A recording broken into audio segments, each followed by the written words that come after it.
teman-teman yang di Teheran dan teman-teman di mungkin yang di Jakarta atau di tanah air. Eh, Selamat petang menjelang malam. Terima kasih sudah hadir di acara Jalase Samim untuk edisi perdana. Ya, Em, awal ataupun dasar dari adanya Jalase Samim ini merupakan bagian daripada program di Departemen Pendidikan dan Penelitian IP Iran yang sekarang periode 2023-2024 dipimpin oleh Saudara Restu Perdana. Sebagai awal ataupun perdana, mungkin saya bisa jelaskan sedikit bahwa ini adalah sebuah acara ataupun program yang sebetulnya singkat ataupun ringan gitu ya, yang tujuannya adalah untuk sama-sama sharing terkait dengan tugas akhir ataupun entah itu skripsi, tesis ataupun disertasi dari teman-teman mahasiswa yang ada di berbagai universitas di Iran.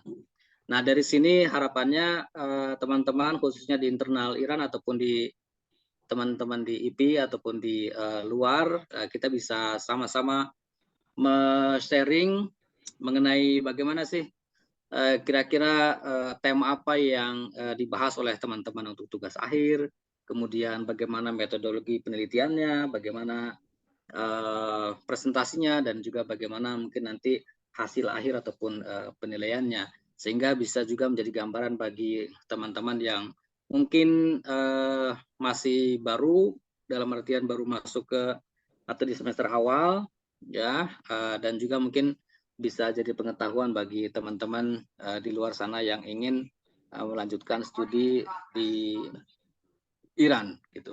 Kira-kira itu awal ataupun ide gagasan dasarnya.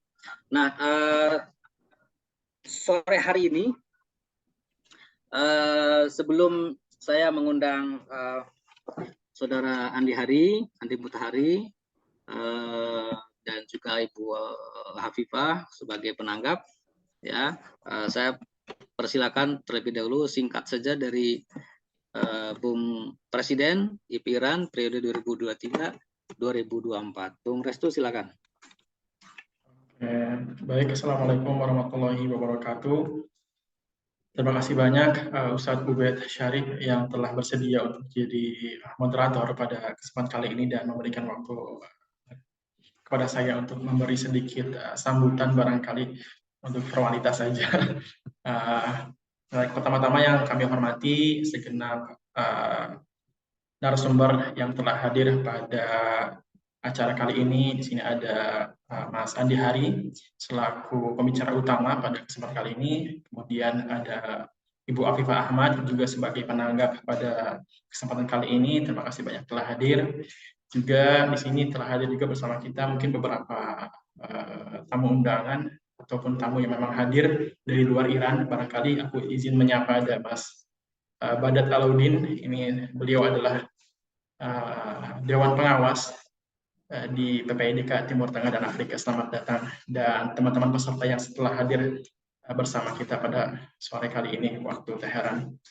Sebetulnya sudah seperti yang dikatakan oleh Mas Ubed, barangkali ini adalah sebetulnya Jalase Samimi itu adalah ngobrol hangat-hangat aja, berbagi sharing pengetahuan. Nah, di sini kami mengambil tema tugas akhir dari mana mahasiswa-mahasiswa yang memang belajar di Iran, entah itu memang sedang melakukan tugas akhir ataupun telah selesai menyelesaikan tugas akhirnya dari skripsi, tesis maupun disertasi.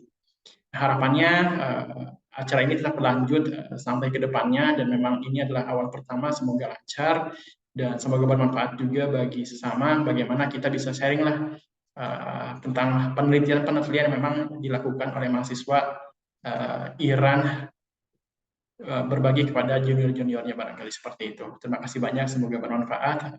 Wassalamualaikum warahmatullahi wabarakatuh.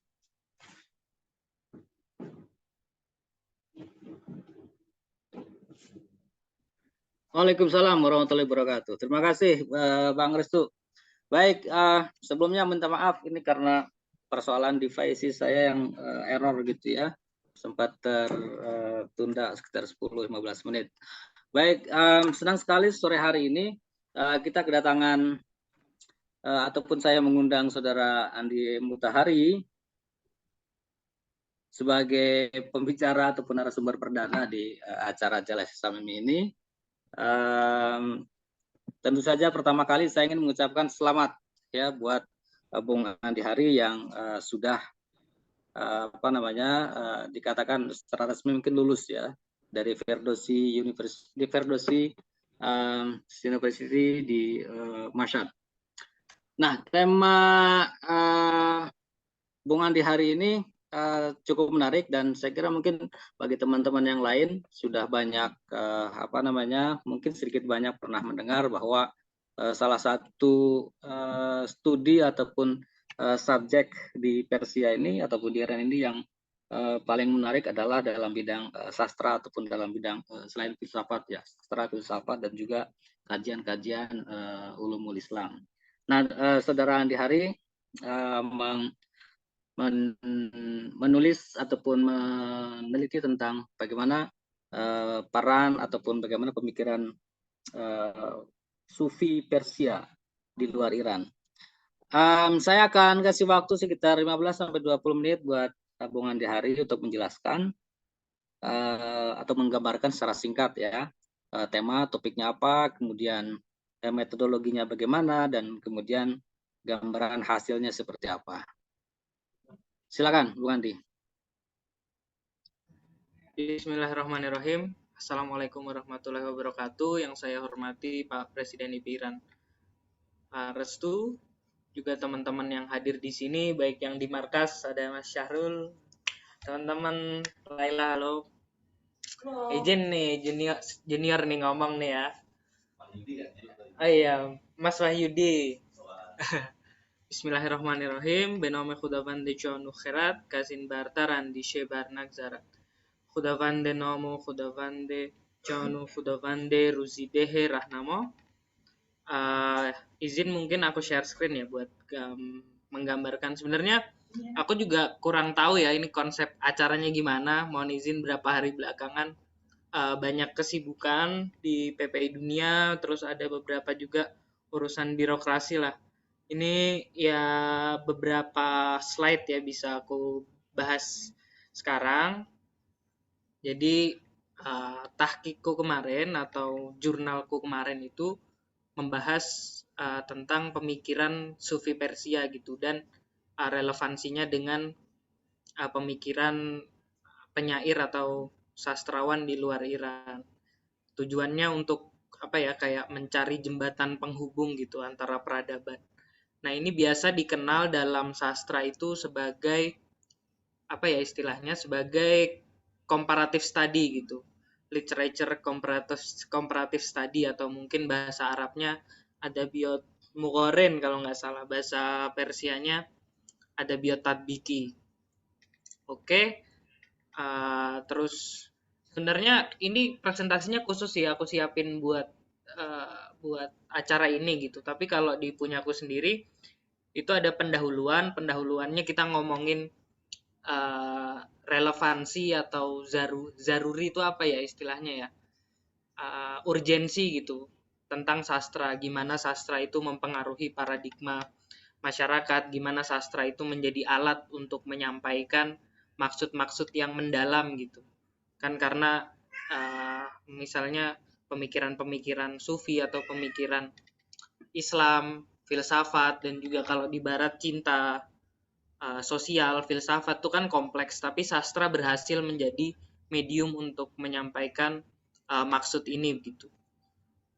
Aku mulai aja ya. Nanti kalau udah habis waktunya atau kurang 3 menit, 5 menit disampaikan Bang, tolong. Oke.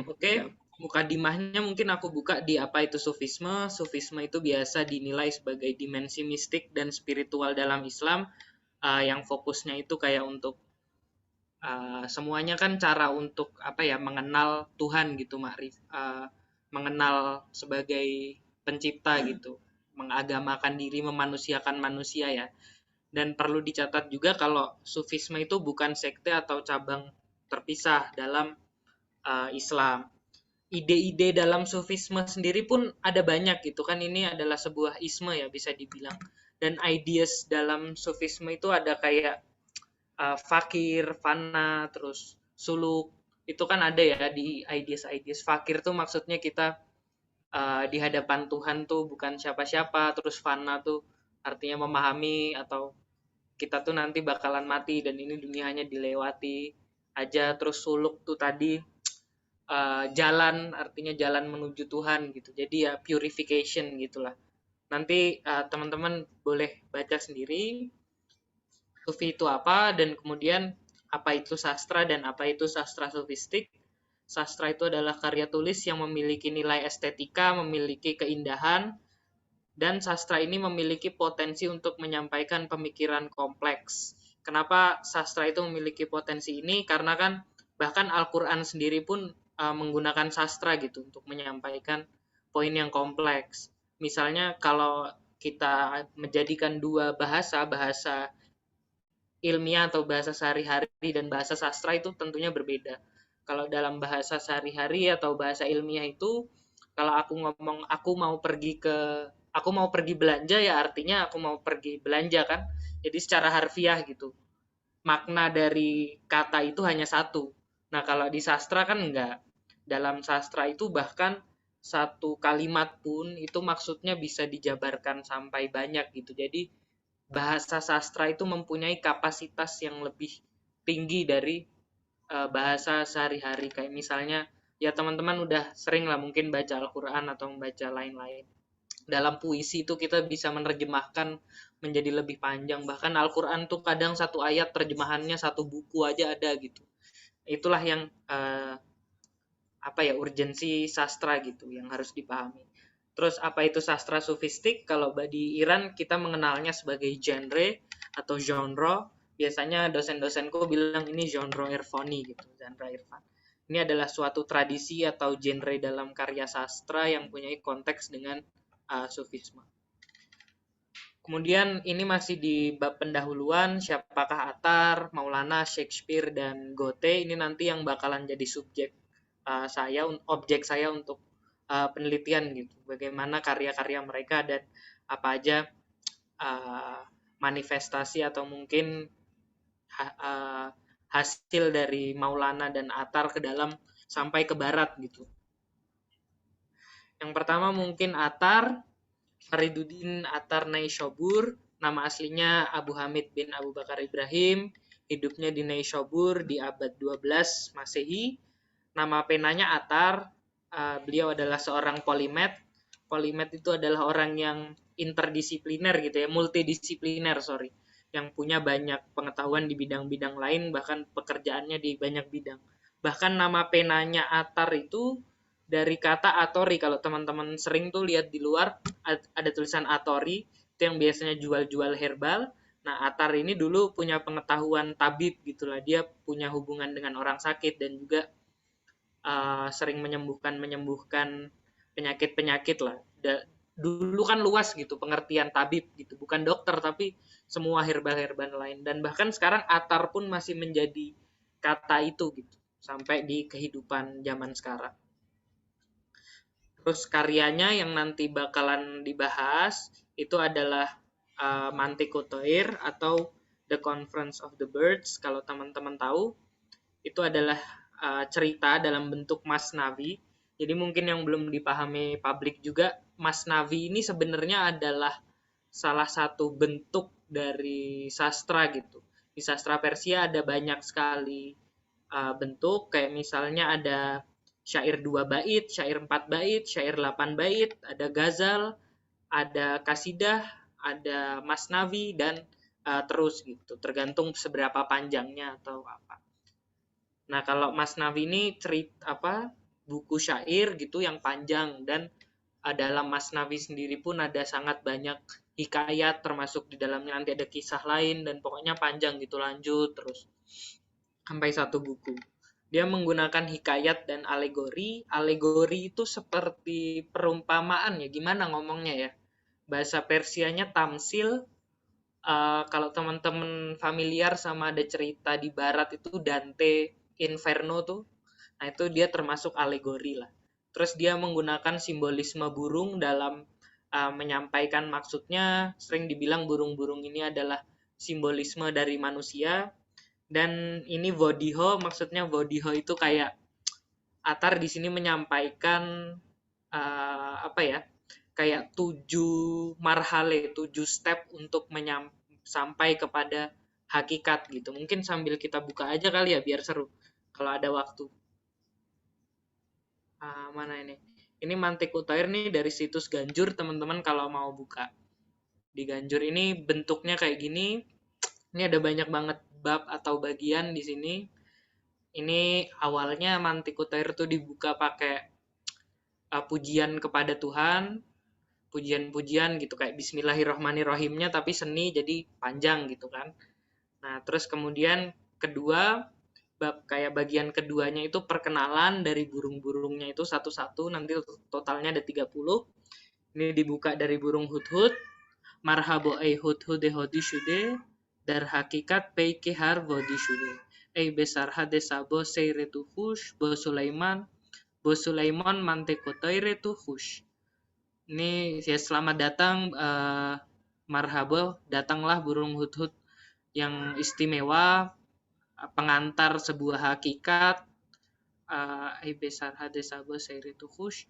Dia ini sudah menjadi apa ya, sudah biasa dengan berhubungan dengan Nabi Sulaiman gitu. Jadi dia udah mengetahui jalan-jalan menuju Tuhan itu. Jalan-jalan menuju kebenaran lah, hakikat. Nah, burung hudhud di sini nanti yang bakalan jadi, dia tuh kayak apa ya, tour leadernya gitu. Jadi leadernya pemimpin burung-burung lain gitu. Nanti ceritanya panjang tuh. Dari sini mulai dikenalin dulu nih burung-burungnya ada siapa aja, mereka kumpul tujuannya apa. Di awal ini burung-burungnya nanti datang satu, mereka ngumpul ngomongin soal kayaknya kita nih butuh pemimpin, butuh apa ya, butuh seseorang yang manage kita gitu. Oh, matnya nggak kelihatan ya? Oh, kok baru bilang? Nah, ini loh maksudku. Kelihatan ya? Halo? Kelihatan. Nah, ini Mantikota Air tuh panjang gitu, kesmatnya banyak, tempatnya banyak. Yang awal tadi aku bilang dibuka dengan Bismillahirrahmanirrahim nih. Ofarinejon ofarine pokro, onkejon bakshi do imon hokro. Ini yang tadi burung-burung kumpul, ini panjang. Diceritain tuh kayak keistimewaannya tiap burung apa, terus mereka ngobrol pengen nyari Tuhan lah gitu. Nah, terus nanti di dalam cerita itu sering dipotong tuh, ceritanya dipotong dan kemudian dimasukkan sebuah hikayat atau perumpamaan dengan cerita lain. Kita nyebutnya di sastra Persia kese dar kese gitu. Jadi dalam cerita itu nyeritain cerita lain untuk menyampaikan maksud. Kayak nanti itu ada cerita tentang Hekoyat Seikhe Sanon dan lain-lainnya. Nah, terus tadi aku ngomongin soal Vodi. Vodi itu adalah menurut Atar itu jalan yang ditempuh seorang seorang pengembara hakikat gitu untuk mencapai hakikat ya. Misalnya ini ada 7 totalnya dari Vodi. Vodi itu kata aslinya dia adalah sebuah di antara 2 gunung, lembah. Artinya lembah gitu. Jadi harus burung-burung atau manusia tuh harus melewati 7 lembah ini untuk kemudian mencapai kebenaran gitu. Di dalam Mantikota Air tuh kebenaran biasanya dibilang sebagai simurg gitu. Misalnya yuk kita buka Vodie Talab. Ini Talab itu maksudnya keinginan gitu. Kita harus mempunyai khostan, harus keinginan untuk mengenal Tuhan lah. Kemudian cinta, kemudian makrifat atau kenal lagi. Keinginan, cinta, kenal, makrifat, terus estekno. Estekno tuh biniozi, artinya ketidakbutuhan pada dunia gitu. Terus heirat sama fikrefano gitu. Misalnya kita baca di body atau di lembah atau marhale atau step ini salah satunya estekno itu disampaikan kayak gini ya. Ba'dazin body estekno bubat na duri da'we wana makni buat. Mijat as biniozi sarsari mizanat barham beyek dam keshfat. Hafte daryo yek shamar inja buat, haf agar yek sharar inja buat. Ya kurang lebih begitulah. Nanti takut kepanjangan nih, belum sempat lanjut ke yang lain. Ini masih ada ya layarnya ya. Kurang lebih Mantiku Toir tuh kayak gitu. Terus lanjut lagi soal Jalaluddin Muhammad Maulana Balkhi. Beliau juga lahir sama kayak Atar di sekitar abad. Beliau ini sekitar 50-70 tahun setelah Atar gitu. Maulana lahir di kota Waksi, itu ada di sekitar 200 km lah dengan Balkh. Balkh itu sekarang di Afghanistan. Nah, yang menarik, Maulana ini sering disebut sebagai Rumi gitu. Dan ya di barat terutama beliau ini sering dikenal sebagai Rumi. Orang Iran dan orang Afghanistan dan orang-orang penutur asli gitu, mereka nggak menyebutnya Rumi karena Rom itu kan maksudnya dari kerajaan Romawi gitu ya. Beliau kan bukan orang Roma dan beliau orang Persia gitu. Makanya orang Maulana ini disebutnya Balkhi. Memang Maulana itu meninggalnya di Konya dan kemudian dimakamkan di sana, dan ada buktinya gitu, beliau di sana tertulis oleh risalah-risalah. Tapi kan ya di zaman itu kan kurang lebih hanya ada 2 kerajaan gitu ya orang taunya. Ada Persia, ada Romawi. Persia, Romawi, Persia, Rom gitu. Nah, waktu itu kan Persia lagi diserang oleh Mongol, sehingga Maulana dan keluarganya pergi dari pelan-pelan tuh dari Balkh, terus mereka pindah ke Mekah, dari Mekah ke Damaskus, habis Damaskus ke Konya. Nah, Konya ini kan di Rome, di Romawi. Jadi orang mengenalnya atau orang Barat ingin mengklaim sebagai namanya Rumi gitu, Rome, orang Rome. Kalau orang Iran ngomongnya Maulana Balkhi, orang Balkh. Nah, Maulana ini ya bisa dibilang dia orang paling terkenal di sastra Persia yang topiknya Irfani gitu ya. Nomor satunya lah selain Atar tadi dan teman-temannya. Kemudian ini bukunya Masnavi Maknawi yang nanti bakalan masuk ke dalam presentasi saya. Ini bukunya 6 jilid. Di sini ada 7, tapi karena ini buku terjemahan ya dari, maksudnya tafsiran gitu dari Karim Zamoni. Bagus juga nih teman-teman kalau mau mulai baca syair Maulana dari buku ini. Ini juga syairnya dalam bentuk masnavi, ada hikayat dan alegorinya, terus isinya ada irfan dan topik-topik lain gitu kurang lebih. Apa lagi ya?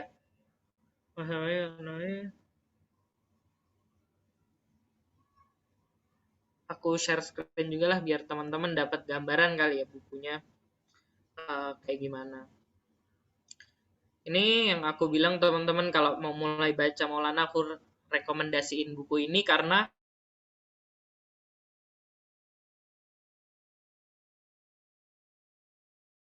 panjang gitu. Kalau lihat di sini nih, satu bait pun bisa 1,5 lembar lah diterjemahin. Misalnya di sini di apa namanya,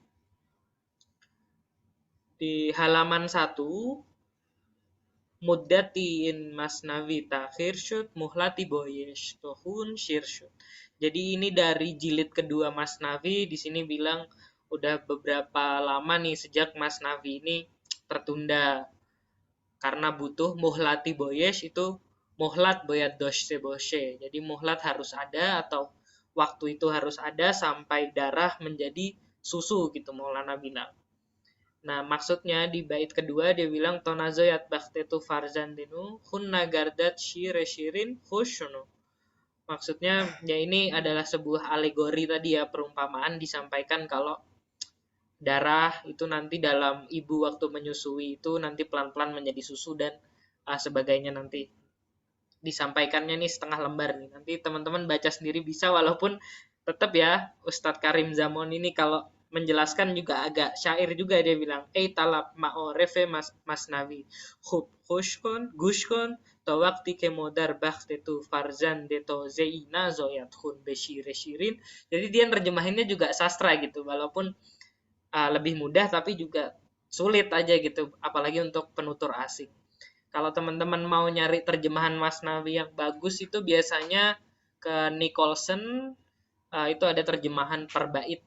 Nanti aku kasih PDF-nya, aku punya PDF ada Biot Force ini lumayan lengkap nih, ada semua lah kebutuhan-kebutuhan. Oke, kurang lebih itu untuk Masnavi Maknawi, kurang lebih teman-teman juga udah pasti udah familiar lah dengan apa itu Masnavi, atau paling nggak pernah dengar baitnya atau pernah dengar beberapa potongannya. Jadi di Masnavi ini banyak sekali cerita, banyak sekali, pokoknya cerita semuanya ada lah, walaupun digolongkan sebagai Masnavi ini tujuannya adalah untuk taklim ya, untuk memberikan pelajaran pembacanya gitu di zaman itu.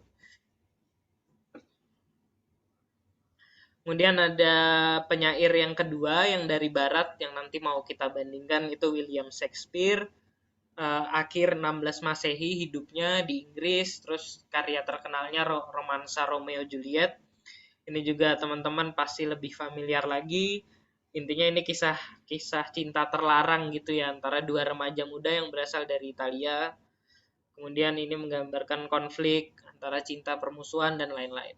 Terus ada Johann Wolfgang von Goethe, beliau juga akhir 16 Masehi dari Jerman. Karyanya yang terkenal judulnya Faust. Ini cerita dalam bentuknya sastra drama. Kalau tadi sebenarnya Romeo Juliet tuh dia juga bentuknya bentuknya share screen-nya masih ada kan ya? Loh, kok hilang? Masih ada. Hilang. Muncul. 3 menit lagi ya. Oh, 3 menit ya? Ya. Share screen-ku kok ngaco nih. Oke. Ya ini Faust lah dalam bentuk sastra drama. Sastra drama itu sama kayak Romeo Juliet, itu yang untuk teater gitulah ya, dipersiapkan untuk dipertunjukkan gitu. Dia juga menggunakan hikayat dan alegori, maksudnya menggunakan perumpamaan untuk menyampaikan maksudnya ya, walaupun semua sastra pasti itu menggunakan simbolisme lah. Terus masuk ke pembahasan ini nanti akan menggunakan sastra bandingan. Sastra bandingan itu metode riset. Kita membandingkan karya yang berasal dari bahasa berbeda untuk memperluas pemahaman. Apa itu? Yang ini belum aku edit, sorry. Terus kesamaan sastrawan. Jadi sebenarnya aku ngebandingin 4 sastrawan gitu, tapi untuk dalam jalase kali ini kayaknya kalau keempat-empatnya dijelasin bakal panjang banget gitu. Jadi aku cuman bandingin 2 aja, Attar sama Goethe yang tadi. Yang pertama ada hikayat Syekh Sanon. Kurang lebih itu dulu aja kali ya Bang, untuk pembahasan. Untuk pendahuluan tadi katanya sore. Gimana? Sampai sini ada pertanyaan? Ya. Mungkin sebagai pembuka cukup ini dulu, nanti di di tengah-tengah tanggapan dari Mbak Afifah bisa ditambahkan lagi. Saya juga ada beberapa pertanyaan sih, dan bagi saya mungkin ini tema yang cukup menarik ya. Misalkan kemarin waktu di Yaz, saya menemukan di salah satu perpustakaan itu beberapa karya penulis ataupun sastrawan Persia itu banyak diterjemahkan ke dalam berbagai bahasa. Ada Prancis, Spanyol, kemudian Mandarin, Portugis, dan lain sebagainya.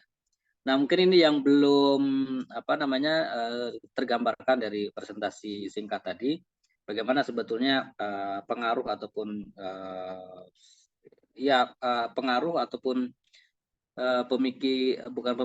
pengaruh dari para sufi ataupun para sastrawan Persia ini di luar Iran tadi yang belum tergambarkan. Komparasinya tadi mungkin nanti bisa ditambahkan. Nah, sebelum ke sana saya mengundang Bu Afifah. Selamat sore, Khusyamari. Terima kasih Bu Afifah. Maaf mengganggu kalau lagi repot-repotnya ya, kemarin katanya ada kedatangan tamu juga.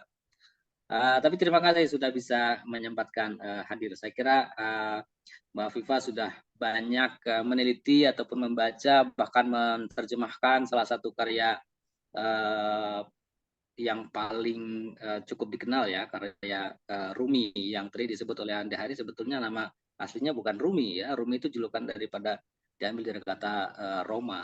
Tapi anyway, mungkin bisa ditanggapi dulu tema yang disampaikan oleh Bang Andi Hari. Silakan, Bu Viva, silakan. Ya, Assalamualaikum warahmatullahi wabarakatuh. Ini suara udah tes suara sudah masuk ya? Clear, bagus. Oke, iya. Terima kasih. Selamat sore. Ini sore ya, sudah menjelang siang menjelang sore buat teman-teman semuanya yang di Indonesia mungkin sudah agak-agak mau maghrib gitu ya, atau sudah malam.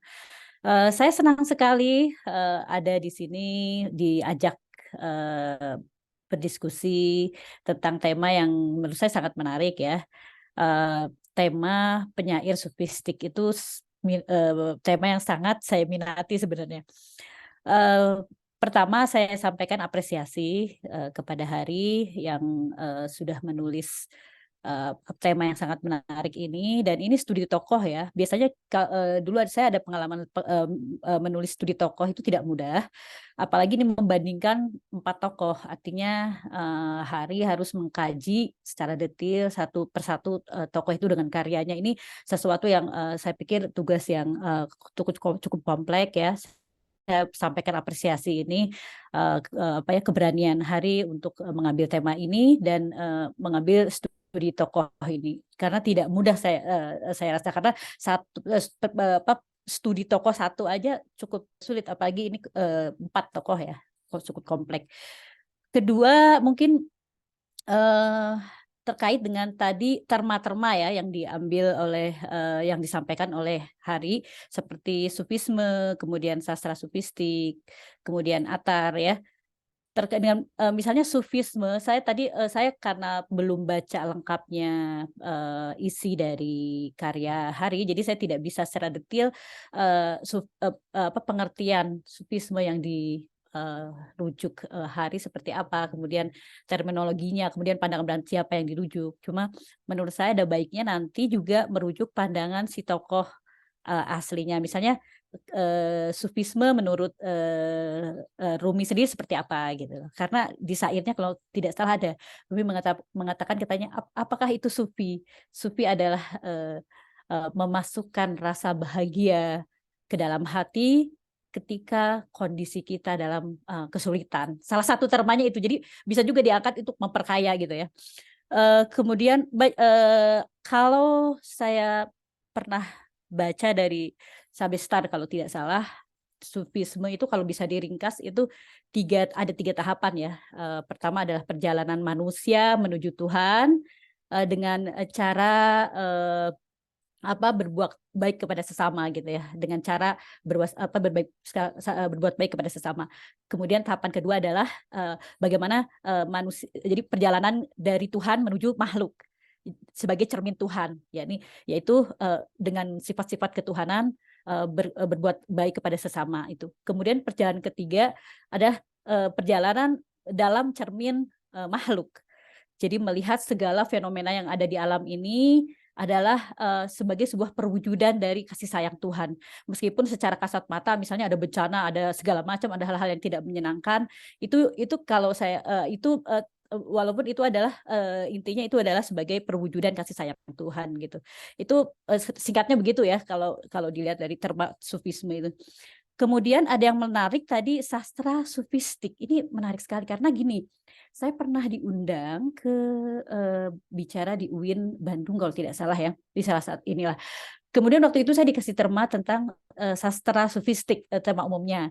Nah, banyak yang salah memahami bahwa sastra sufistik adalah juga termasuk juga sastra misalnya Islami dimasukkan ya.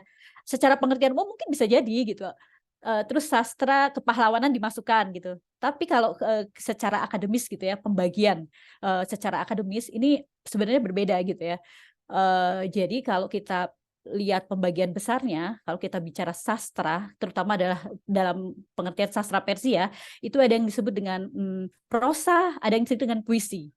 Nah, kemudian prosa dan puisi ini ada pembagian lagi, ada tematik lagi gitu ya. Ada yang disebut dengan sastra, kalau di bahasa Persia itu ada torihi secara topiknya ya.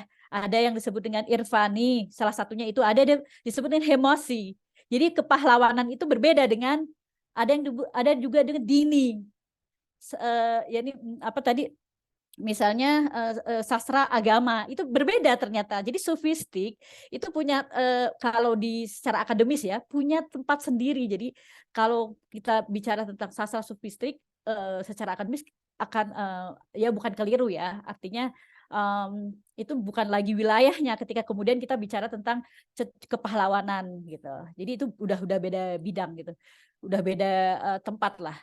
Nah, di dalam pembagian sastra sendiri, kalau perjalanannya ya, itu ada yang sastra dimulai dari sastra sederhana. Artinya teks-teks abad awal-awal munculnya buku-buku sastra itu bertujuan untuk menyampaikan hal-hal pesan inti gitu. Pesan inti. Jadi teks-teksnya lebih sederhana. Itu terjadi di kurun-kurun di abad-abad awal Islam, misalnya Islam di Persia maksudnya ya, pemerintahan Persia setelah Islam, misalnya masanya Samani dan sebagainya gitu. Itu ada kodifikasinya juga gitu. Nah, perlu kita tahu bahwa Rumi berada di mana, kemudian teksnya berada di mana. Tadi saya belum jelaskan ya, maksudnya setelah teks sederhana ada teks yang antara. Artinya teks ini sulit tapi masih bisa istilahnya dibahas secara jadi antara kalau di Persia disebut benobin. Jadi teksnya itu mudah tapi juga ada unsur-unsur puisinya gitu ya, puisinya yang berat.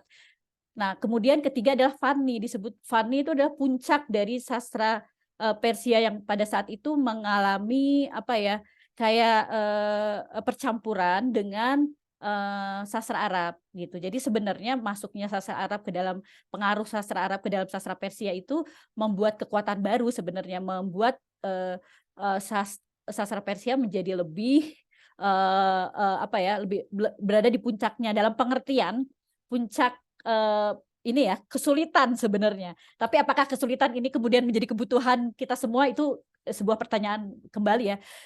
Nah, menariknya kemudian ini berada di setelah sederhana, kemudian sedang dan puncak, kemudian sastra Persia ini mengalami penurunan lagi.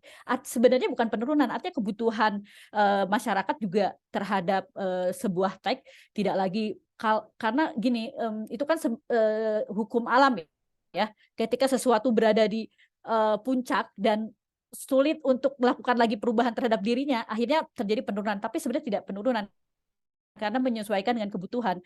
Karena pada saat di puncak pun terjadi kalau dalam bahasa Persia itu ifrot, sesuatu yang berlebihan. Sebuah teks yang tadinya untuk menyampaikan pesan, karena diberikan sebuah baju itu, kalau misalnya awal kebutuhan baju itu kan untuk agar melindungi kita dari hujan, dari cuaca dan sebagainya ya. Kemudian ketika baju itu kemudian sudah menjadi mode dan sangat menghabiskan banyak budget, tentunya nilai itunya sudah lagi tidak bermakna gitu ya. Artinya itu juga begitu. Jadi sastra Persia sempat mengalami puncaknya itu ketika ada percampuran antara Arab dan Persia, itu sangat berada di puncaknya. Tapi ternyata juga mengalami penurunan lagi gitu. Itu tadi sastra sufistik ya. Berkaitan dengan sastra sufistik, terma itu. Nah, kemudian yang Ator tadi juga menarik. Ator itu saya sempat menulis tentang tokoh Ator ini di salah satu buku, dan pada saat itu editor itu agak tidak sepakat dengan saya dengan kata-kata bahwa Ator itu adalah penjual minyak wangi gitu, Ator, karena ternyata dia mengambil terma atar itu dari bahasa Arab. Bahasa Arab itu pengertian atar itu memang ada dua, ada minyak wangi dan ada herbalis gitu ya. Nah, kenapa ini penting? Terma-terma ini karena akan berkaitan dengan misalnya dia konteksnya di mana gitu ya. Karena Hari sekarang berada di lingkungan bahasa Persia lah istilahnya ya, di Persia. Jadi konteks ini dia menjelaskan dengan benar gitu loh, herbalis. Memang herbalis pengertiannya. Jadi bukan atar dalam pengertian penjual minyak wangi gitu ya. Ini saya pikir itu. Terus kemudian tadi juga berkaitan dengan ini ya, Masnawi itu juga menarik. Sebenarnya Hari membandingkan dua karya Masnawi, antara Masnawi Ator dengan Masnawinya Rumi ya, yang dua-duanya karya Masnawi.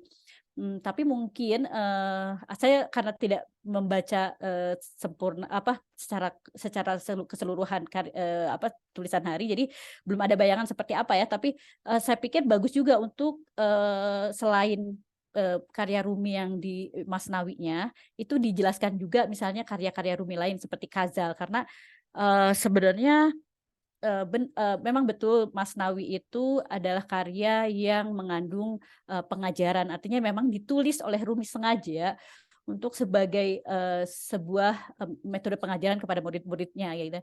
Tapi menurut saya ada bagusnya juga memasuki Ghazal, karena Ghazal adalah karya Rumi yang sebenarnya ditulis bukan untuk pengajaran, tapi justru di situ puncak dari perubahan Rumi, dari seorang yang tadinya Rumi adalah pengajar agama ya, kemudian ada perubahan besar tentang pandangan tasawufnya, pandangan kemanusiaannya, pandangan ketuhanannya gitu ya, jahan bininya gitu lah, atau pandangan dunianya Rumi itu berubah ketika menulis Ghazal ini, karena dia Ghazaliyat Rumi ini yang menunjukkan perubahan ini, karena dia bertemu dengan Sam Tabrizi itu ya, dan ini penting perjalanan ini untuk digali. Jadi walaupun nanti misalnya konsentrasi Hari ke Masnawi, karena saya pikir kalau itu juga akan banyak sekali ya, tapi ada baiknya mungkin ini juga disinggung, karena perubahan Rumi itu terjadi di situ ya, perubahan dari dia seorang pengajar agama biasa kemudian menjadi seorang seorang irfan. Oh iya, satu lagi terma yang saya lupa tadi ya, antara sufi dan irfan. Ini juga penting digali Hari mungkin. Jadi karena ada dua pengertian ya, ada sufi, ada irfan gitu kan ya. Nah, yang di Iran dipakai sekarang ini banyak adalah pengertian irfan, walaupun saya pernah berdiskusi dengan beberapa dosen, profesor, dia mengatakan bahwa saya sepakat antara sufi dan irfan itu tidak hanya terma yang berbeda aja gitu loh. Tapi di Iran kenapa banyak digunakan terma irfan daripada sufi? Karena ada satu fase di dalam di Iran ya, ini. Kenapa? Oh iya. 3 menit lagi ya. Ada fase di oke. Ada fase di Iran ini ketika terma sufi itu jelek gitu, maksudnya berkonotasi negatif. Seperti misalnya pada masa Hafiz. Di dalam ini apa namanya? Buku Hafiz itu kata-kata zuhud itu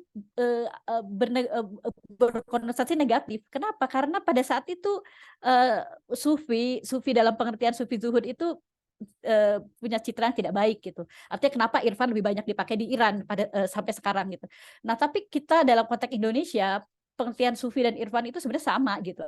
Artinya mungkin kalau irfan itu adalah lebih banyak kepada pandangannya, tapi sufi itu kepada juga alirannya. Misalnya banyak aliran-aliran sufistik ya, aliran-aliran sufi seperti tarekat-tarekat. Nah, irfan itu sufi tapi minus tarekatnya gitu ya mungkin. Nah, terma-terma seperti itu juga mungkin perlu digali lagi supaya kan kadang-kadang meskipun sebenarnya tidak terlalu penting, tapi menurut saya kalau supaya tidak terjadi nanti asumsi yang macam-macam gitu ya. Maksudnya ini kok dipakainya sekarang irfan sementara di Indonesia sufi gitu. Apakah ada perbedaan? Saya sering ditanyakan itu soalnya terma-terma itu gitu. Ya, saya begitu dulu ya. Mungkin Hari bisa dilanjutkan atau ada pertanyaan lain biar lebih komunikatif ya. Oke, baik. Silakan Mas Ubed ya. Baik. Oke, sebelum ke Bung Hari, Restu mau foto dulu silakan, Bung Restu. Bung Restu ada kuliah katanya. Mau live duluan. Aduh, punten ini bukan. Udah gitu. Izin ya, Silakan. teman-teman, barangkali kita mengabadikan momen dulu bersama. Boleh dibuka kameranya teman-teman semua. Teman-teman yang di markas nih nggak ada kamera, mereka nontonnya gimana dong? Tapi Gimana? mereka nguping kok. Ya. Oke, oke. Siap. Ada lagi mungkin yang ingin buka kamera? Ya, aku hitung ya. 1, 2, 3. 1, 2, 3. Iya, siap. Terima kasih banyak. Oke, baik. Terima kasih, Bung Restu. Ya, tanggapan dari saya ingin mengembalikan forum ini ke forum Jala Sesamimi supaya lebih santai ringan gitu ya. Tadi kayaknya Hari seolah-olah di uji ulang ini sama Bu Afifah. Oke, kita kembali ke konsep yang lebih santai ya. Saya juga tertarik tadi, mungkin juga belum sempat disampaikan oleh Bung Hari. Sisi komparasinya. Saya percaya bahwa sastra, pengetahuan, seni dan lain sebagainya itu tidak ada yang betul-betul genuine dari kelompoknya ataupun dari kelompok tertentu. Selalu ada pengaruh dari kebudayaan lain, pengetahuan lain ataupun sastra yang lain. Nah, bagaimana misalkan tadi mungkin tadi sebelum sempat disinggung ya, apakah misalkan Shakespeare, kemudian Goethe dan lain sebagainya memiliki narasi yang hampir-hampir sama dengan dari Persia gitu ya, dari Attar, dari Rumi ataupun dari yang lainnya gitu ya. Nah, mungkin bisa dijelaskan juga atau mungkin mau memberikan tanggapan balik dari apa yang disampaikan oleh Mbak Afifah, silakan Hari. Siap, siap Bang, izin. Oke, kita lanjut dulu ya pakai PowerPoint nih. Soalnya katanya Rocky Gerung, orang yang harus pakai PowerPoint tuh orang yang nggak punya power sama nggak punya poin. Nah, kayak kita ini. Oke. Tadi soal sastra sofistik dan standarisasi istilah itu belum ada gitu di Indonesia. Kan aku nulisnya pakai bahasa Persia, jadi enak, semuanya udah ada standar yang jelas gitu. Misalnya kita ngutip Dr. Zurkoni, genre dalam syair Persia, Irfani itu apa, langsung jelas gitu. Di Indonesia masih belum ada standarnya gitu. Yang dimaksud ini apa, terus yang dimaksud dalam Sufi apa, tasawuf apa, Irfani itu apa. Aku belum melihat standarisasi ya, terutama dalam perspektif kalau sastra gitu. Tadi pertanyaan pertama ini ya, mungkin buka dari Goethe.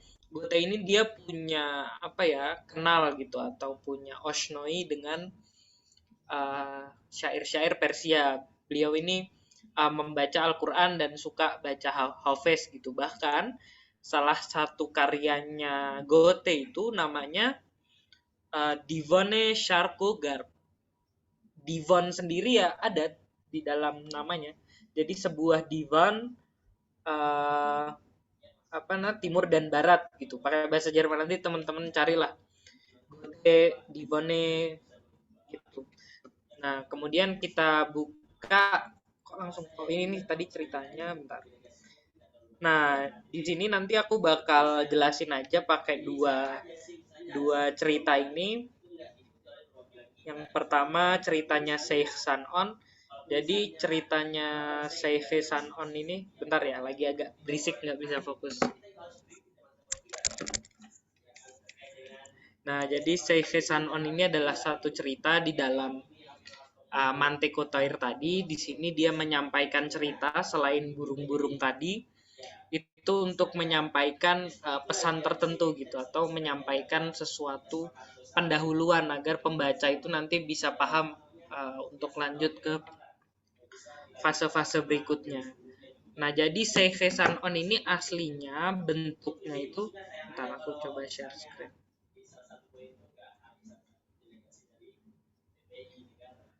Nah, bentuknya itu Nih, bentuknya hikayat, jadi kayak sebenarnya dia puisi gitu, bait-bait totalnya ada sekitar, ini hikayat paling panjang di Mantiqut Tair 409 bait, itu dijelasin pelan-pelan tuh di sini. Misalnya di awal dibuka dengan Sheikh San'on pire ahde khishbut dar kamolas harce guyam bishbut. Bilang Sheikh San'on ini orang yang umurnya sudah tua, terus dia sudah mencapai kamol atau udah mapan gitu ya. Apapun yang ku bilang dia punya lebih gitu, bishbut. Dia punya lebih. Nah, aku bacain langsung anunya kali ya. Tadi aku udah sempat nulis sih.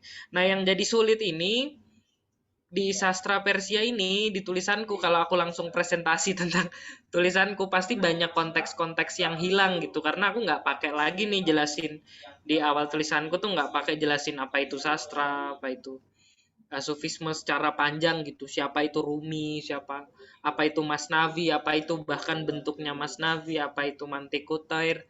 Panjang gitu kan, harus dijelasin ke teman-teman supaya konteksnya nggak hilang nih. Aku sempat kepikiran kan kalau aku langsung ngejelasin semuanya langsung di makalahku nanti paham nggak paham gitu, akhirnya jadi cuman apa senang-senang gitu. Sajak pujian Barat Timur. Nah, West Oslister Devon nih, Kang Tukon bilang. Sajak pujian Barat Timur karya Goethe yang dipengaruhi Hafiz. Itu salah satu singgungan. Ya diklaim mempengaruhi Hafiz, tapi dari namanya pun sudah Devon gitu, udah Iran banget lah. Oke, hikayat Sheikh San'on. Jadi ceritanya ini ada satu syekh gitu ya, udah tua, dia hidup di Mekah, kemudian dia itu punya banyak murid, 400 murid. Dia ibaratnya udah ustadz besar lah yang tiap hari preaching gitu, tiap hari udah tabligh dan lain segala macamnya. Kemudian pada suatu malam beliau ini bermimpi beliau ini pergi ke Roma gitu. Entah kenapa pergi ke Roma. Nah, karena orang zaman dulu itu tentang mimpi itu apa ya, ada tafsirnya atau apalah, nggak diceritakan oleh Atar. Akhirnya beliau bersama 400 muridnya itu memutuskan untuk pergi ke Roma. Dan di Roma ini kemudian beliau bertemu satu perempuan, disebutnya dalam hikayatnya itu Duhtare Tarso. Tarso itu maksudnya orang-orang Kristen gitu. Dia bertemu satu perempuan Kristen yang parasnya itu cantik, yang parasnya itu indah gitulah. Dan kemudian orang tua ini, syekh tua ini jatuh cinta gitu sama perempuan Kristen ini sampai kegilaan gitulah ya, apa ya, kasmaran banget gitu. Nah akhirnya perempuannya ini nggak mau tuh sama dia, sama syekhnya. Perempuannya bilang, kamu nih Islam, kamu ini kita beda. Kemudian perempuannya ini menyaratkan banyak syarat-syarat gitu, syarat-syarat supaya dia mau menjalani hubungan dengan syekh. Syaratnya itu termasuk membakar Al-Quran, ditulis tuh, bakar Al-Quran, meminum alkohol dan lain sebagainya. Terus kemudian syekh mengabulkan persyaratan ini dan kemudian kafir gitu ya, udah keluarlah dari jalan Islam. Kemudian muridnya itu resah, 400 muridnya resah, dan kemudian muridnya pulang ke Mekah tadi. Tapi ada salah satu muridnya itu yang tinggal dan kemudian berdoa untuk syekh gitu. Semoga syekhnya ini bisa kembali ke jalan yang benar dan lain sebagainya.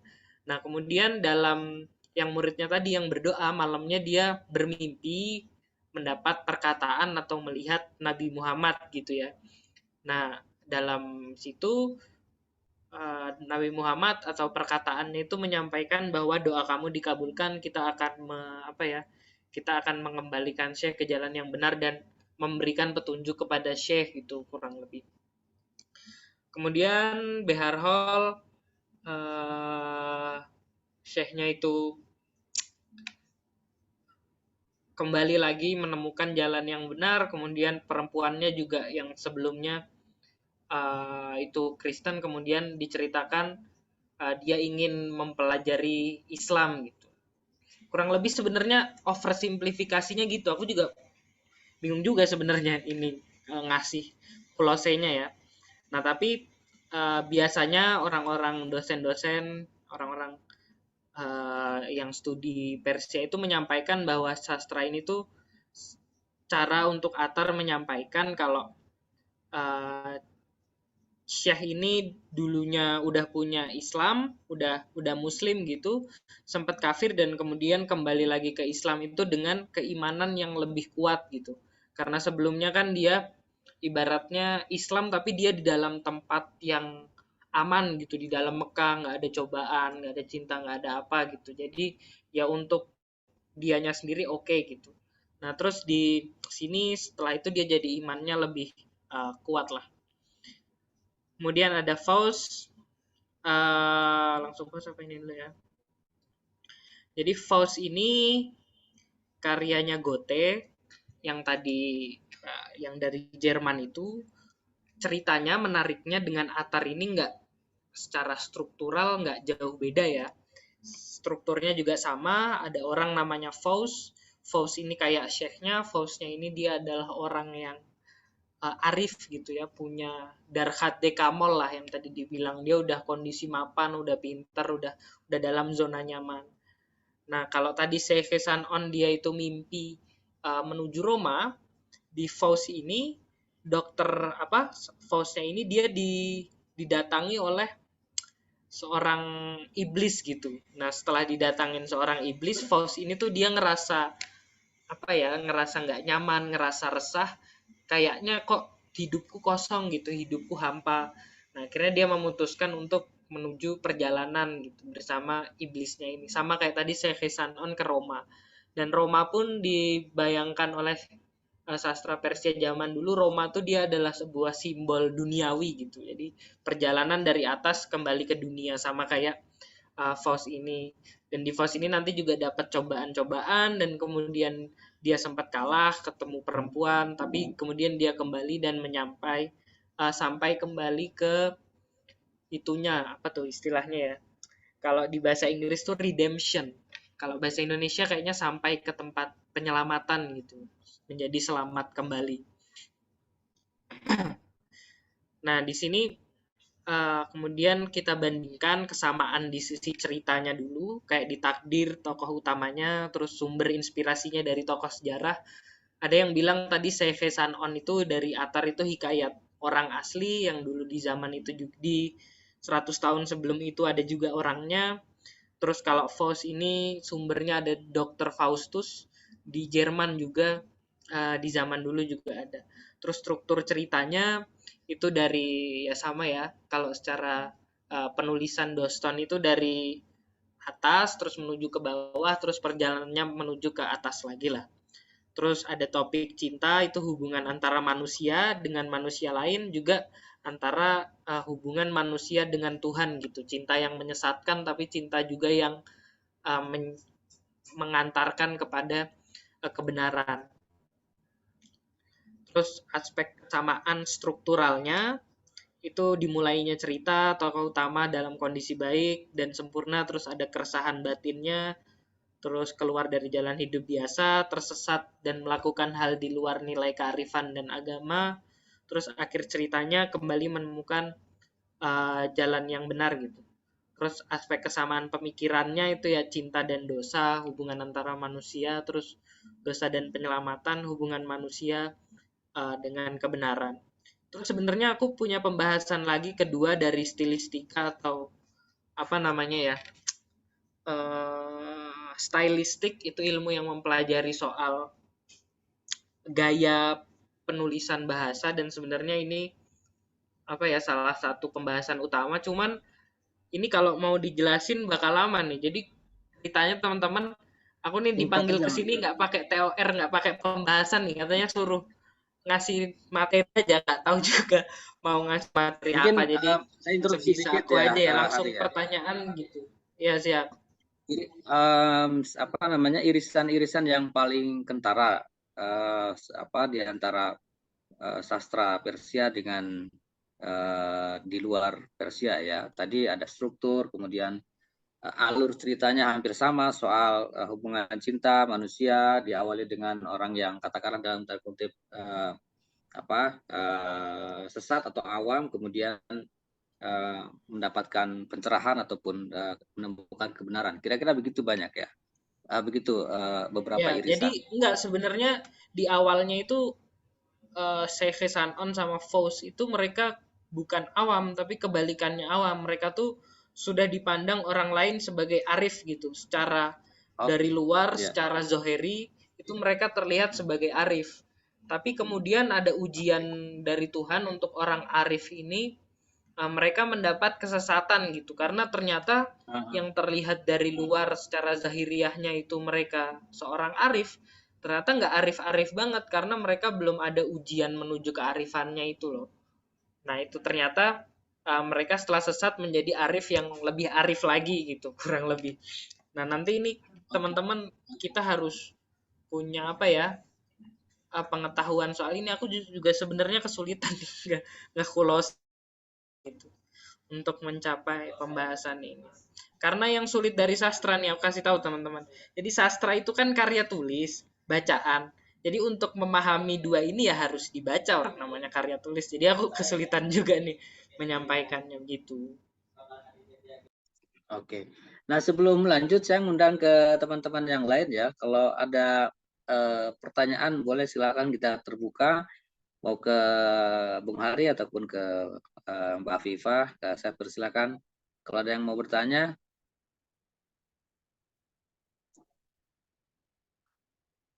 adakah? Baik, sambil menunggu, kalau ada yang mau bertanya silakan angkat tangan ya, nanti saya persilakan. Beberapa karya sastrawan Persia sudah cukup banyak dikenal ya di Indonesia. Kalau saya pernah baca misalkan Mantik Teori itu pernah diterjemahkan juga ke dalam bahasa Indonesia. Saya lupa Perjamuan Burung kalau nggak salah ya. Apa begitu ya. Budayawan dari sastra UGM kalau nggak salah gitu ya. Pengaruh yang lebih luas kita kenal misalkan Hamzah Fansuri dan lain sebagainya gitu ya, yang cukup banyak terinspirasi saya kira dari Musyawarah Para Burung, betul, yang terinspirasi dari kisah-kisah ataupun sastrawan Persia banyak dikenal, diterjemahkan ataupun dialih bahasakan ke Indonesia khususnya. Nah, tadi mungkin bisa ditambahkan lagi Bung Hari, selain irisan-irisan yang tadi sudah diceritakan, pengaruh Persia, sastrawan Persia ke berbagai sastrawan dunia, Goethe, kemudian lain sebagainya. Nah,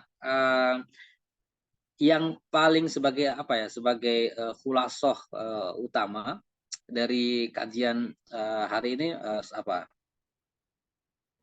Ya, jadi dalam jurnal kami itu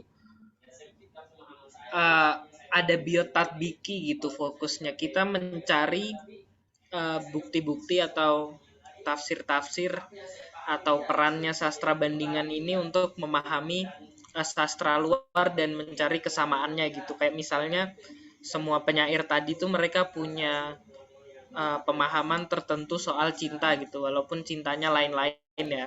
Misalnya kalau tadi di Goethe itu cintanya kepada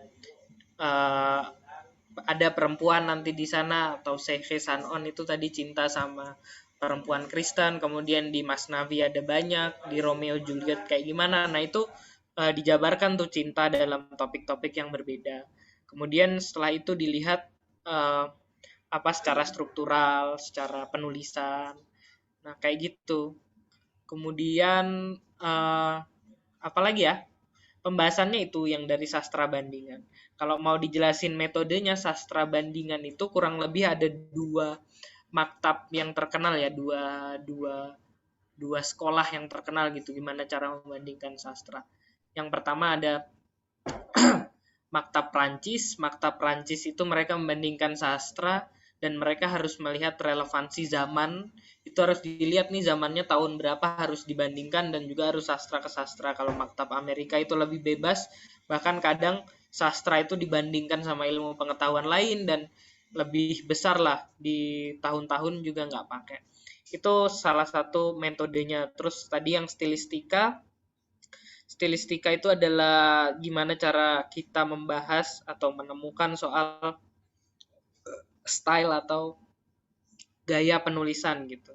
Kalau katanya Widowson, literary discourse from a language orientation, kata dosenku sendiri, style itu repetisi-repetisinya, terus keunikannya sama maksud-maksudnya gitu. Kayak misalnya untuk bilang aku suka kamu, man urodus doram, ada banyak banget cara gitu. Bisa di Vonnevar, Besior, Bichato Hesop, Topo Yemark, Beandoze Yeyek Dunyo, Asami Mejon, Asbone Dandon, Tojon Darbadan Doram. Jadi cara menyampaikan Hailey aku sangat mencintaimu tuh ada banyak gitu. Nah, ini yang kita cari-cari gitu kesamaannya. Ya, kurang lebih itu sih. Dan aku nggak tahu ya gimana cara menyampaikan sastra tapi dengan oral gitu. Jadi agak problemnya. Tapi ya kurang lebih itu aja sih yang mau disampaikan. Kita harus membaca teksnya kan ya. Dan Iya, tidak namanya mudah sastra untuk ya, Bang. apalagi, Pak. Jadi agak sulitnya kan itu ya. Kan sastra kan karya tulis gitu, tapi dioralkan jadi gimana? Oke, tapi ya menarik. Maksud saya kita bisa bagi teman-teman ya mungkin yang sedikit banyak familiar dengan karya sastra, saya kira secara garis besar bisa menerima ataupun bisa menangkap apa yang Anda sampaikan gitu ya. Bu Afifah mau menambahkan, silakan. Saya kira ada beberapa poin yang penting ya, juga. Ya. Iya, ya tadi bagus sekali sih membandingkan dua cerita yang punya relevansi gitu ya. Nah ini juga nanti bisa ditarik bisa jadi satu judul tertentu karena kalau dimasukkan dalam satu ini saya bayangkan big sekali ya, besar sekali gitu ininya. Jadi bisa ditarik, dikeluarkan gitu ya, membandingkan dua cerita jadi satu judul tersendiri, mungkin jadi jurnal ya, lebih fokus nanti relevansinya apa, kemudian sampai masalah bahwa ini apa kaitannya dengan hari ini apa gitu, problem-problem hari ini dengan dikaitkan dengan dua pandangan sastra tadi gitu ya. Nah tadi Hari sempat menyinggung yang pertama apa namanya tentang Mantiqut Thayyir ya. Sebenarnya di Indonesia diterima musyawarah para burung ya, musyawarah para burung.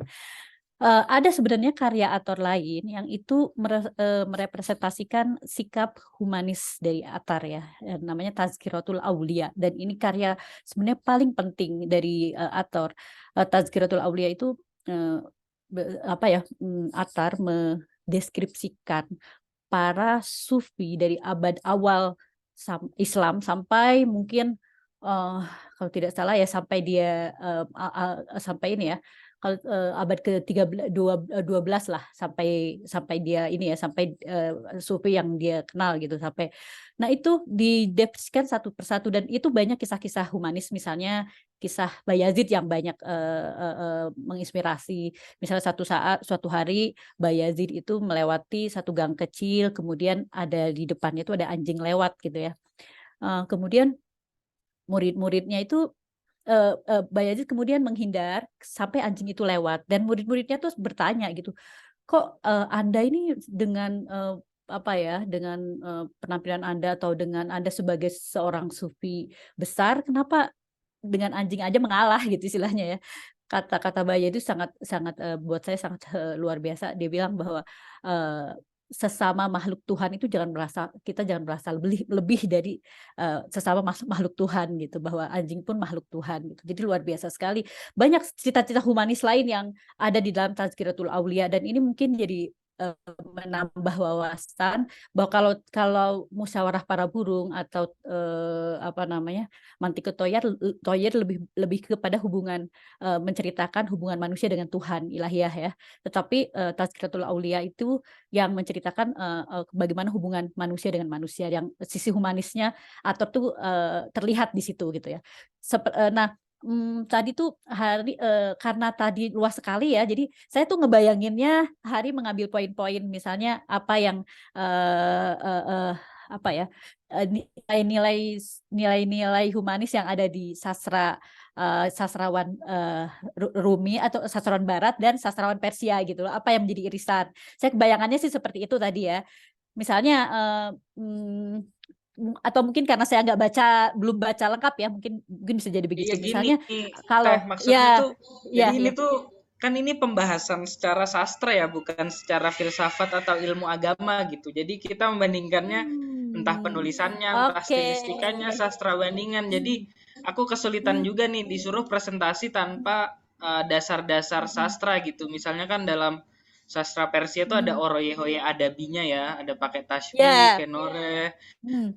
istiore, tamsil, Iya, alegori, iya, ada iya, iya, banyak iya. gitu. Nah, Iya, itu iya, yang iya, kita iya. ambil gitu. Misalnya simbolisme atar kalau perempuan tuh gimana menurutnya, kalau Maulana perempuan gimana dan perannya apa untuk mencapai kepada maksudnya, ya kayak gitunya. Jadi kan agak Iya, bingung juga iya, nih. iya, iya. Nah, kalau Memang begini misalnya sih. studinya filsafat Saya atau paham, secara iya, iya, saya sosial, paham, iya, pemikiran, iya, nah itu lebih gampang tuh menjelaskan pada umum ya, betul, karena betul, umum lebih betul, Oshnoidos Teboshan. betul, betul. Saya paham sekali apa yang dimaksud Hari ya, karena itu ketika kita bicara sastra sufistik itu kan ada dua ranah sebenarnya, ada dua major ya, ada major tasawufnya, ada major sastranya gitu kan ya. Jadi Hari dengan pendekatan sastranya gitu. Nah, itu memang ini sekali. Jadi kalau menurut saya, saran saya mungkin ya, judul untuk kalau misalnya nanti akan dikirim ke jurnal dan sebagainya, mungkin lebih baik misalnya perbandingan cerita ini dari Attar dengan cerita ini dari ini. Nah, itu akan sangat lebih memang tahu bahwa ini arahnya adalah ke sastra gitu ya, karena temanya lebih luas gitu. Jadi bayangan orang yang belum atau orang yang nggak baca teksnya Hari itu akan terbayang sesuatu yang lain gitu ya, sesuatu yang lain. Tapi menurut saya memang perlu dijelaskan, perlu ada waktu lain ya untuk menjelaskan sisi irfannya juga gitu, karena kan temanya sastra irfani gitu. Terus kemudian selain itu juga misalnya ya, kalau dalam perbandingan yang saya lihat antara Attar dan Rumi, itu misalnya konsep manusianya gimana sih gitu, konsep cintanya gimana sih gitu. Jadi kan Attar dengan Rumi itu yang saya bayangkan dua-duanya kan punya konsep cinta sama konsep kemanusiaan nih gitu. Jadi irisannya di mana? Misalnya kalau saya lihat bahwa baik Rumi maupun Attar itu menilai bahwa manusia itu apa ya, pertikaian dan peperangan yang terjadi itu seringkali terjadi karena imajinasi gitu, kata Rumi sama Attar. Jadi karena imajinasi, maka gimana caranya supaya, nah imajinasi itu terjadi karena apa? Misalnya bisa jadi traumatik, bisa jadi ketidaktahuan, bisa jadi apa karena kesalahan memahami sesuatu, ta'assub atau sebagainya. Nah, kata Rumi penyelesaian adalah pengenalan diri tadi itu. Baik Attar maupun Rumi dua-duanya menganjurkan pada pengenalan diri. Nah, di situ masuk gitu, maksud saya irisan sufistiknya gitu. Tapi memang karena Hari pendekatannya dari sastra ya, jadi dari sastra tadi, menurut saya kalau nanti akan dijadikan sebagai jurnal ilmiah gitu ya, itu mungkin lebih baik dikeluarkan ya, dikeluarkan. Misalnya temanya perbandingan antara cerita A karya ini dan cerita B karya ini gitu. Jadi itu akan sangat bagus sekali. Karena apa? Karena akan detail dan akan relevansinya akan terlihat gitu. Tapi karena ini luas sekali ya, jadi agak sulit buat saya. Dadakan juga ini Teh. Ya. Jadi kemarin Tapi baru sudah luar selesai terus biasa. disuruh nerjemahin ke bahasa Tapi luar Indonesia, biasa, sejudul-judulnya Tapi diminta langsung tapi disuruh kirim tapi sejauh ini presentasi. luar biasa sih. Sejauh Saya ini nggak luar minta biasa. semuanya Hari. Saya minta dikit aja. Ya. Tapi saya boleh Makanya bertanya saya minta, ke Afifah iya, ya. saya minta ininya ya. Sebentar, saya minta Ya. ininya lengkapnya ya Hari ya. Karena kan saya nanti karena nggak baca ya aku lengkapnya juga bisa udah jadi ada niat diterjemahin ke jurnal Indonesia lah sekalian. Kemarin udah nyoba dari muka dimahnya dicoba-coba, tapi kayaknya ya masih proses kalian biar itu. Nah, jadi kan ya tadi terkait dua cerita tadi kalau simbolisme dibandingkan ya, dua cerita itu itu kalau dibandingkan dan didetailkan itu bagus sekali gitu. Jadi dari barat dari timur punya ini, tapi kalau dengan judul besar itu akan apa ya, luas sekali gitu loh kalau dari ini. Saya itu ya. Saya boleh bertanya Silakan, ke Mbak Lutah ya. ya. Saya menangkap sedikit. Artinya dalam setiap karya sastra itu ada, khususnya Persia ya, itu ada unsur sufismenya, ajaran sufismenya. Sebaliknya juga dalam setiap narasi sufi ataupun ajaran sufistik itu selalu mengandung unsur-unsur sastrawi. Kira-kira begitu ya? Khususnya di sastra Persia ataupun sufisme Persia. Jadi gini, kalau saya melihat sastra Persia itu tidak lepas dari, walaupun gini, kan tadi saya di awal menjelaskan bahwa pembagian sastra Persia sendiri macam-macam topiknya ya. Ada sastra yang sifatnya adalah sejarah, ada sastra yang sifatnya adalah keagamaan, ada sastra yang sifatnya adalah misalnya tadi keirfan gitu ya. Tapi benang merah dari sastra Persia sendiri sebenarnya ada sufistiknya menurut saya. Seperti misalnya gini, ini buku Hari juga mungkin sudah belajar ya. Ini namanya buku karya Baihaqi ya, Thorikh Baihaqi. Ini buku sejarah. ini buku sejarah, tetapi kenapa dipelajari oleh anak-anak di Fakultas Sastra? Karena dia menulis dengan menggunakan sastra gitu. Dan di dalam sejarah ini pun gitu, walaupun ini buku sejarah ya, tapi di dalamnya ada cerita gitu. Ketika dia menggambarkan cerita itu dengan menggunakan metode sastra gitu, metode sastra. Dan di dalamnya pun banyak syair-syair irfani gitu, syair-syair sufistik gitu. Walaupun ini adalah buku sejarah. Jadi sebenarnya benang merah dari sastra Persia adalah ada irfani gitu. Selalu ada. Misalnya tadi satu bait sebagai pengantar Hari, tadi Hari memulai dengan Benome Khudawan John Khirad. Ya, Shahnameh.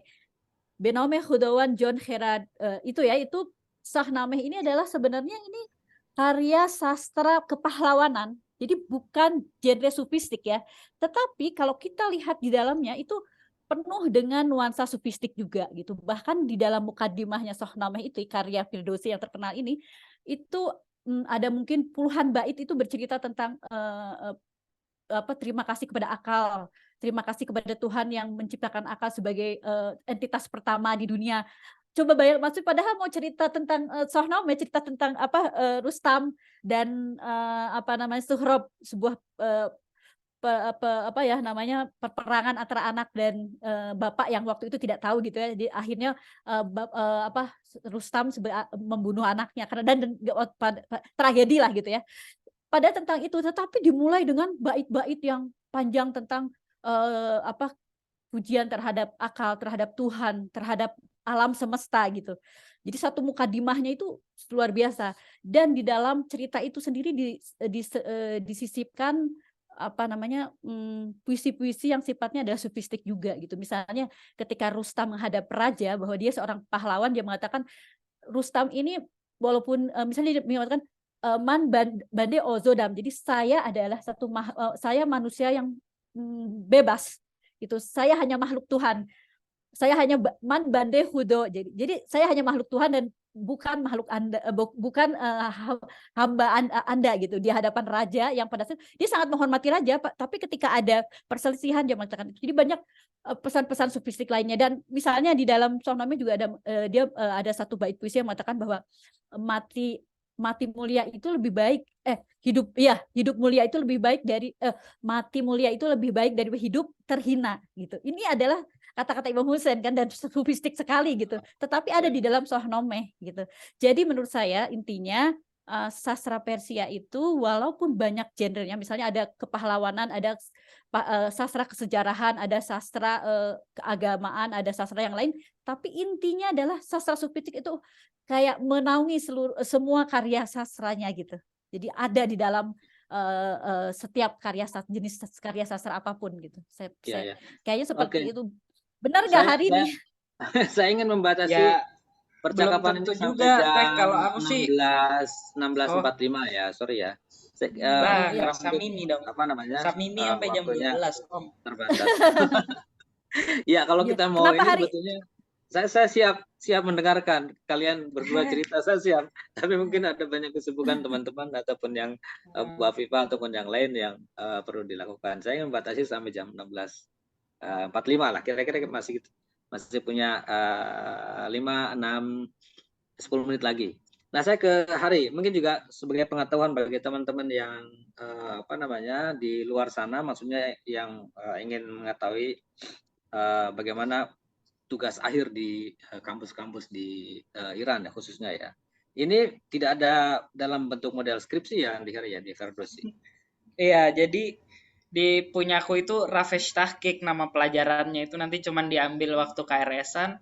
Terus di setengah semester awal itu dikasih teorinya gimana cara nulis jurnal, terus setengah semester akhirnya nulis gitu. Nanti di akhir dikasih aja ke dosen sama kayak presentasi gitu di kelas, tapi cepet aja satu orang 3 menit, 2 menit gitu. Jadi bukan kalau di skripsi di Indonesia kan pakai studi kuantitatif kualitatif ya. Kalau kita cuman jurnal Ya, rujuk studi pustaka aja gitu.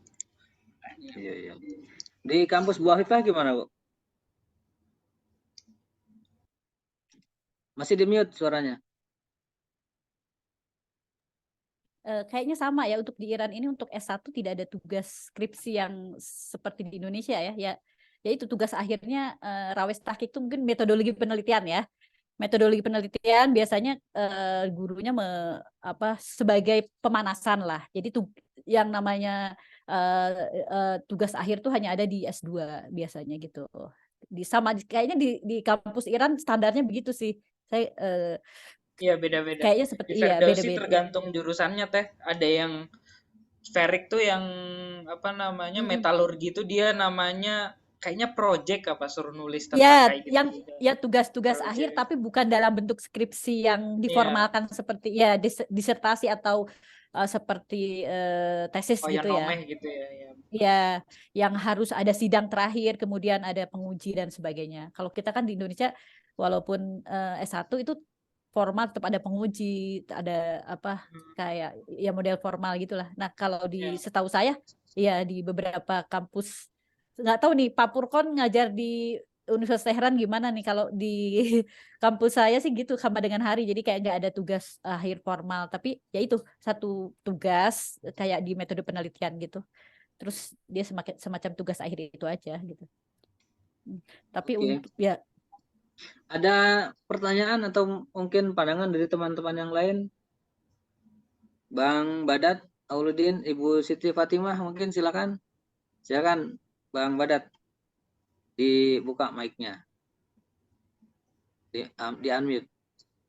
Baik, terima kasih atas kesempatannya Mas Ubed. Silakan. Izin memperkenalkan diri. Saya Badat Alauddin. Saya rekannya beliau nih. Ngaji juga nih sama Bang Hari, juga ada kenal dengan izin Pak Furkon, Pak Hidayat juga rekan sesama pernah aktif juga ya. Ketemu juga gitu. Mungkin saya lihat judulnya. Pak Furkon izin Pak.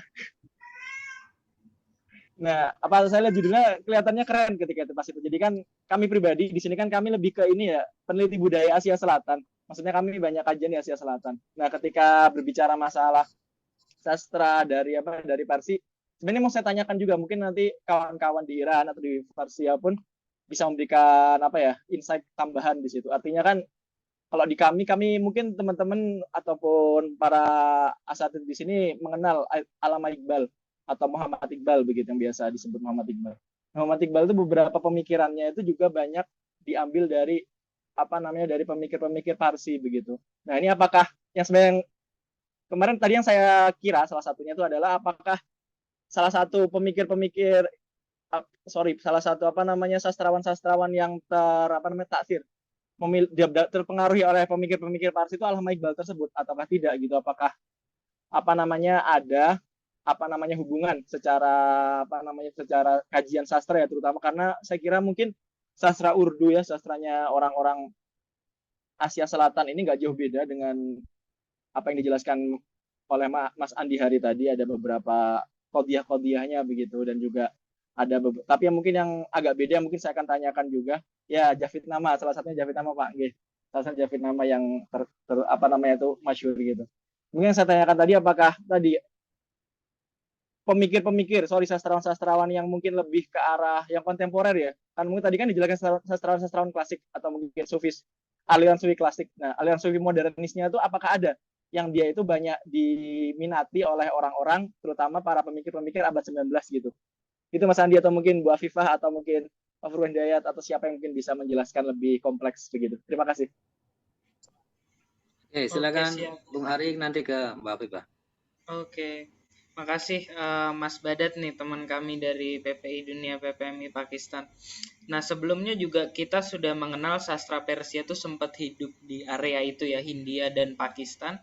Jadi di pembagian style dari syair atau sastra Persia itu ada banyak gitu. Dari awal pertama dibuka dengan style Khorasani disebut, itu yang nanti pada zaman sejarah itu di Afghanistan sampai Mashhad sampai Iran bagian utara yang Khorasan lah.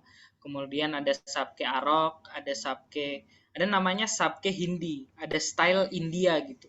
Itu yang di zaman dulu sekitar 100 abad setelah ini ya, setelah Maulana sama Attar tadi, itu penyairnya ada namanya Bidil Dehlavi, terus kemudian ada Haloli, ada itu penyair-penyair yang sebenarnya mereka bahasa aslinya India, cuman mereka menuliskan sastranya itu dengan bahasa Persia karena udah distandarisasi, terus udah ada banyak contohnya. Itu pusatnya ya kurang lebih di Urdu itu pada zaman dahulu sebelum ada pengaruh-pengaruh misalnya Inggris dan lain sebagainya. Nah, kemudian karya-karya ini mungkin tertransendensi sampai ke abad sekarang, sampai ke Iqbal, Javidnamo dan lain-lain.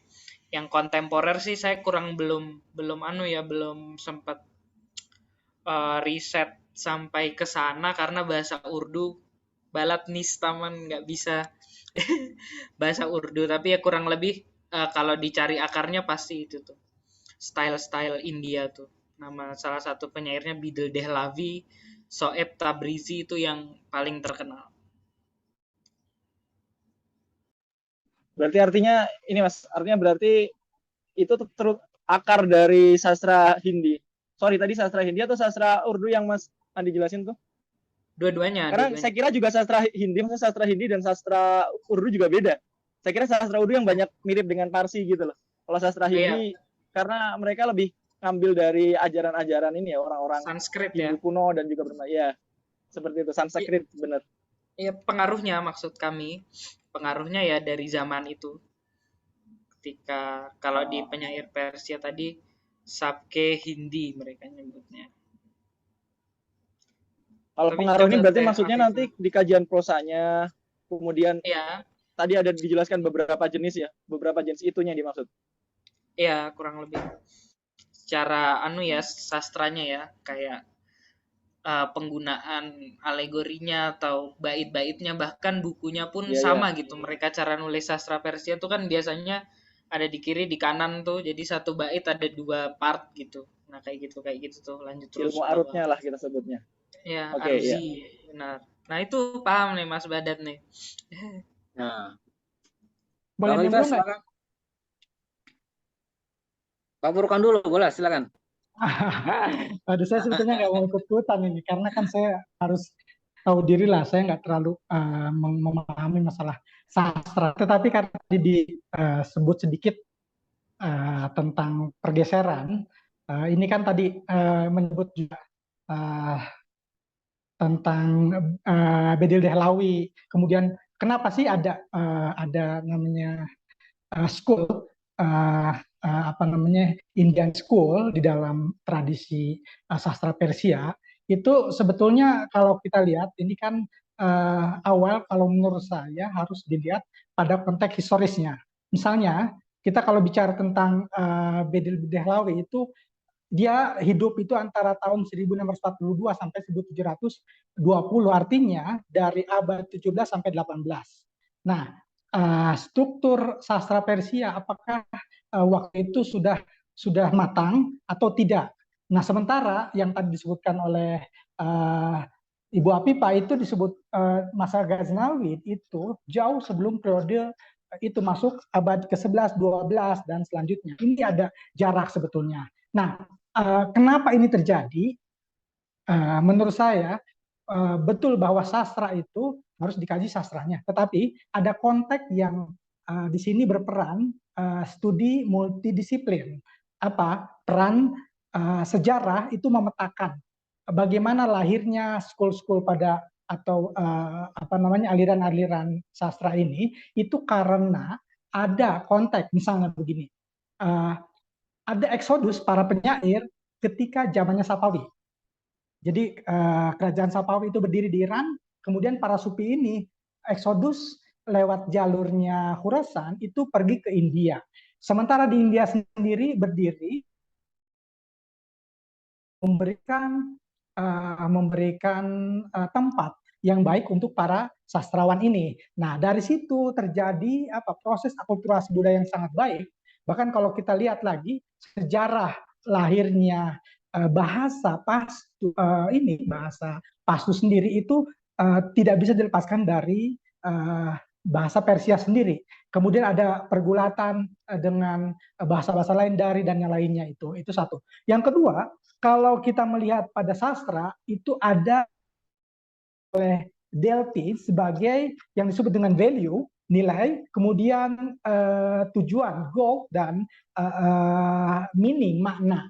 Nah, kalau kata Delphi itu makna itu pertama, kalau tadi kan Hari menyebutkan ada beberapa maktab, ada beberapa school, suku Prancis, ada Amerika, dan yang lainnya. Itu kalau kita tarik lagi, itu ada yang disebut sebagai, kalau Delphi itu mengatakan, kalau mau memahami nilai, tujuan, dan makna di dalam sastra, maka harus memasuki para pelaku sastra ini. Jadi apa? Harus ada dirasakan. Dia menekankan pada experience, pada pengalaman, memahami teks itu. Ada interaksi dengan teks dan pelakunya. Kalau kata Gadamer, apa sih urusannya teks itu? Jangan dicari definisinya, tapi dicari bagaimana teks itu digunakan. Nah, ini penting. Kemudian ada pergerakan. Nah, saya tidak mau memasuki perdebatan pada filsafat di balik teks itu, tetapi persoalannya adalah pertama, pada konteks historis bagaimana pergerakan dan lahirnya sejarah masuknya sastra ini dari mulai era sebelum Islam, kemudian masuk Islam. Bahkan kalau kita perhatikan lagi, sastra Persia juga tidak bisa dilepaskan dari interaksinya dengan sastra India. Misalnya Pancanatra. Pancanatra itu mempelopori lahirnya karya sastra Delilah wa Dinah atau Kitabul Hayawan. Itu sebetulnya banyak dipengaruhi oleh Pancanatra dari India. Kemudian misalnya ada karya lain. Ini ada terus interaksi antara satu budaya dengan budaya lain, akhirnya saling mempengaruhi. Nah, persoalannya adalah bagaimana menuju proses kematangan itu. Kemudian setelah mencapai kematangan ada lagi mengalami penurunan lagi. Terkait tadi tentang sastra kontemporer Iran, misalnya kalau kita lihat Sodik Hidayat, kebetulan namanya sama dengan saya Hidayat. Jadi kalau saya di Iran itu nama keluarga apa? Iya, dibilang Hidayat. Saya bilang saya ini keluarganya Sodik Hidayat, walaupun jauh. Ini joke aja. Maksud saya begini, Sodik Hidayat ini juga salah satu sastrawan yang menarik, walaupun ada beberapa hal saya mungkin tidak terlalu setuju dengan gagasannya, tetapi ada hal yang cukup menarik, meskipun matinya juga cukup tragis sih. Ya, tetap ini juga menarik menurut saya genre-genre ini, ya kan, sampai pada hal yang terakhir yang sekarang gitu ada pengaruhnya. Termasuk juga para sastrawan perempuan dan yang lainnya, proses sastra perlawanan dan yang lainnya. Mungkin itu saja sih. Ya, saya berkomentar sebagai orang yang bukan sastra ya, bidang saya. Ya, tapi saya kira mungkin itu bisa jadi saya juga terpikirkan gitu ya. Artinya mungkin bisa jadi kalau Hari mau melanjutkan studinya dalam kajian sastra Persia ataupun sastra apapun gitu ya. Jadi bisa melangkah ke dalam di balik sastranya. Artinya mungkin dalam ke dalam filosofinya, ke dalam filsafatnya, atau ke dalam kandungan-kandungan nilai-nilai humanisme dan sebagainya. Kita kenal misalkan di Prancis ataupun di beberapa sastrawan yang lain, ada Albert Camus misalkan yang eksistensialis, Sartre dan lain sebagainya yang secara filosofis atau secara aliran filsafat memiliki metode-metode dan cara-cara atau kandungan filsafatnya begitu ya, eksistensialisme, kemudian liberalisme dan lain sebagainya. Terakhir saya kira ya, mungkin kalau ada benang merah antara apa yang disampaikan oleh Saya Hari boleh, dengan Bu saya Afifah, boleh. ya ke Bu Afifah Eh, dulu, kira-kira apa Ya nih? sebentar, Silakan. karena Silakan. tadi langsung aja ya yang Ya, pertanyaannya Mas Badat itu ya, bagaimana pengaruh, apakah Iqbal punya pengaruh dari Persia gitu ya? Saya pikir sangat punya pengaruh sekali gitu. Bahkan tapi sempat Iqbal itu sempat mengkritisi banyak penyair sufistik karena dianggap bahwa kan kita tahu sendiri bahwa Iqbal adalah aktivis ya, yang lebih ke humanis bagaimana, dan dianggap bahwa para sufi ini hidup pada dunianya. Tetapi ketika membaca lebih jauh karyanya Hafiz yang Ghazal itu, justru dia berubah di situ pandangannya, dan bahkan banyak dipengaruhi oleh Hafiz karena puisi-puisi Hafid ini secara apa ya, dari luar kelihatannya itu berbicara tentang cinta ketuhanan atau bicara seolah-olah tidak ada sisi kemanusiaan di situ.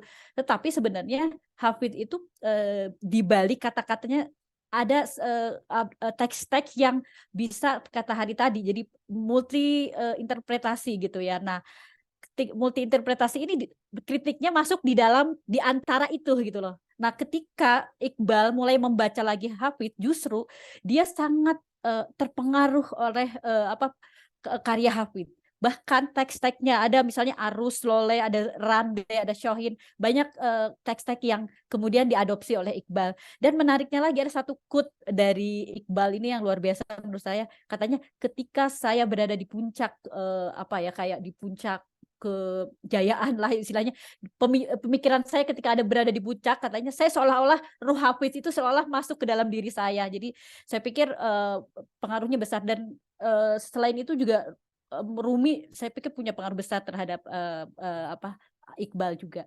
Dan soal ini kontemporer, kalau saya ada rekomendasi itu bagus juga penulis Iran yang kontemporer, salah satu Jalal Ali Ahmad ya. Dia menulis catatan haji tapi dia dengan sangat unik sekali. Mungkin kapan-kapan teman-teman bisa baca itu catatan haji Jalal Ali Ahmad. Jadi bukan biasa seperti catatan-catatan haji biasa ya, tapi banyak kritik sosial, banyak tapi dituangkan dengan dalam sastra. Itu sangat menarik sekali. Saya pikir itu monggo Mas Ubed. Oke, Mas Hari terakhir sebelum kita tutup, mungkin bisa memberikan ya. Oke.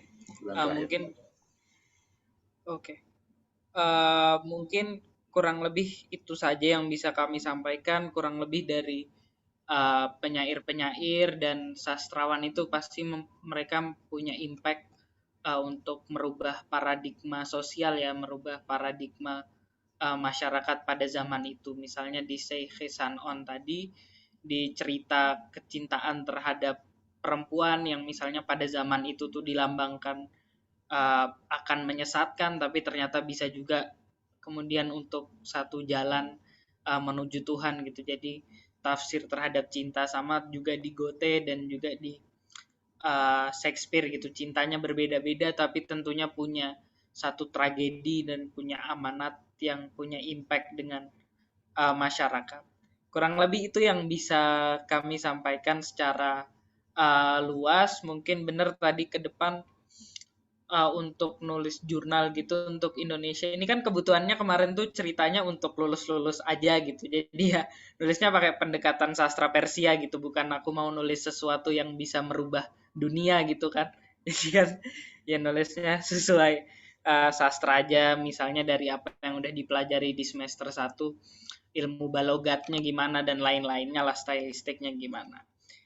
Kurang lebih itu, semoga untuk teman-teman ada sebagai jadi pemantik ya untuk teman-teman belajar lagi ke depan, bisa menumbuhkan keminatan atau menumbuhkan sedikit rasa penasaran dan kecintaan untuk sastra, karena ini masih jarang banget dikaji pemikiran-pemikiran atau tulisan-tulisan Maulana, tulisannya Attar, tulisannya bahkan Shakespeare dan Goethe, tapi dikaji secara sastra murni di Indonesia gitu masih jarang. Pasti dilihatnya dari sudut pandang yang bukan seni, misalnya sudut pandang keagamaan atau sudut pandang lain-lain gitu. Jadi menarik kalau teman-teman bisa mulai penasaran ke arah sana. Ya, kurang lebih itu yang bisa kami sampaikan. Terima kasih. Wassalamualaikum warahmatullahi wabarakatuh. Waalaikumsalam. Terima kasih Bang Hari. Saya ingin melanjutkan perbincangan ini, tapi di luar forum ini saya kira ya, khususnya dengan teman-teman yang ada di Tehran ataupun di Iran. Saya berharap ini akan sangat menarik. Maksudnya banyak hal yang ingin ataupun yang menarik untuk diperbincangkan lagi terkait dengan sastra Persia, sastra Sufisme yang tadi yang dibilang oleh Mbak Viva, dua hal yang berbeda ya, ataupun beberapa genre ataupun beberapa apa namanya tadi term itu memiliki definisi karakter ataupun memiliki model yang berbeda. Tapi forum ini sekali lagi sebagai untuk tema ini sebagai pemantik tadi dan sebagai pemicu, dan saya harap mungkin nanti teman-teman ataupun siapapun yang menyimak perbincangan ini mungkin bisa mengembangkan ataupun bisa menjadi landasan ataupun menjadi pandangan awal, kira-kira begitu ya. Dan saya yakin juga Hari akan mengembangkan ataupun melanjutkan kajiannya tentang sastra Persia ini di waktu yang akan datang. Saya sebagai host mengucapkan terima kasih sekali lagi kepada teman-teman semuanya, kepada Hari, kepada Bu Afifah, Pak Furqon, dan semuanya. Mohon maaf jika ada kesalahan ataupun ada kekurangan dalam memandu acara ini. Selamat sore, sampai jumpa di lain kesempatan. Terima kasih semuanya. Assalamualaikum warahmatullahi wabarakatuh. Selamat sore ataupun selamat malam yang ada di Jakarta. Khuda hafiz. Assalamualaikum.